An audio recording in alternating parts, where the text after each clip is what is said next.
মাননীয় সদস্য শ্রী লবসেন বাস্কে।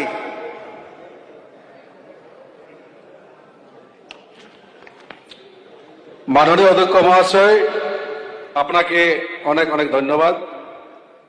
আমি পুরুলিয়া জেলার অন্তর্গত বান্দোয়ান বিধানসভা থেকে বলছি। জঙ্গলমহলের বান্দোয়ান বিধানসভা পশ্চিমবঙ্গের পর্যটন মানচিত্রে এক অনন্য সম্ভাবনার নাম। ছোট ছোট পাহাড় এবং বনাঞ্চল আছে, তার সাথে সাথে সৌন্দর্যতা আছে।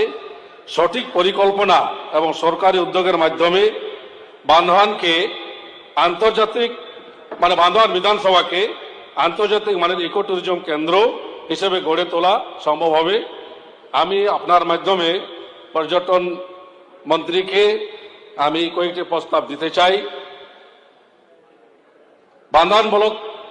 বান্দোয়ান বিধানসভার 3টি ব্লকের মধ্যে মানবাজার 2 ব্লকে দুর্গাডিহি মুকুটমণিপুর জলাধারের পাশে দুর্গাডিহি ইকো ট্যুরিজম পার্কে পর্যটন দপ্তরের উদ্যোগে আধুনিকভাবে উন্নত করা এবং কলকাতা থেকে সরাসরি সরকারি বাস পরিষেবা চালু করলে ভালো হয়।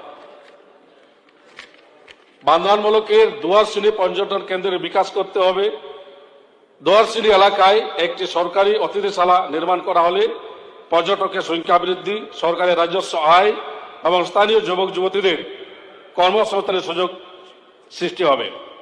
বড়াবাজার ব্লকের আদিবাসী গ্রাম ফাগুড়ি গ্রামকে মডেল ট্রাইবেল ট্যুরিজম ভিলেজ হিসেবে গড়ে তোলা সম্ভব যদি সরকারের উদ্যোগ থাকে। বড়াবাজার ব্লকের নিকটবর্তী শালবনে ঘেরা মনোরম ফাগুড়ি গ্রামকে ওয়াল পেন্টিং, আদিবাসী সংস্কৃতি, লোকনৃত্য, লোকসঙ্গীত, হোমস্টে, কটেজ, ইকো পার্ক এবং স্থানীয় হস্তশিল্পের মাধ্যমে একটি আদর্শ ট্রাইবেল ট্যুরিজম ভিলেজ হিসেবে গড়ে তোলা যেতে পারে। বড়াবাজার ব্লকেরই ঝর্ণাকোচা গ্রাম অর্থাৎ সিন্দ্রি অঞ্চলের ঝর্ণাকোচা গ্রামে প্রকৃতির সঙ্গে সামঞ্জস্য রেখে কটেজ ও পর্যটন অবকাঠামো গড়ে তুললে এটি রাজ্যের অন্যতম আকর্ষণীয় ইকো ট্যুরিজম কেন্দ্র হয়ে উঠতে পারে। বান্দোয়ান থেকে ঘাটশিলা পর্যন্ত এসবি এসটিসি বাস পরিষেবা চালু এবং টটকো ঘোড়াটিকা পোপো জলাধারের উন্নত যোগাযোগ ব্যবস্থা গড়ে তুললে পর্যটনের প্রসার বহুগুণ বৃদ্ধি পাবে।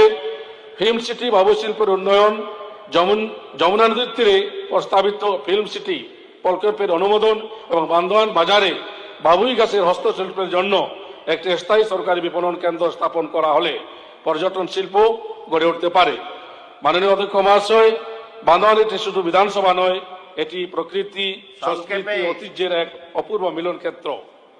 সরকারি সদিচ্ছা ও পরিকল্পিত উদ্যোগে এই অঞ্চল পশ্চিমবঙ্গের অন্যতম শ্রেষ্ঠ পর্যটন গন্তব্যে পরিণত হতে পারে এবং হাজার হাজার মানুষের জীবিকা আর্থসামাজিক উন্নয়নে নতুন পথ খুলে দিতে পারে। ধন্যবাদ, নমস্কার।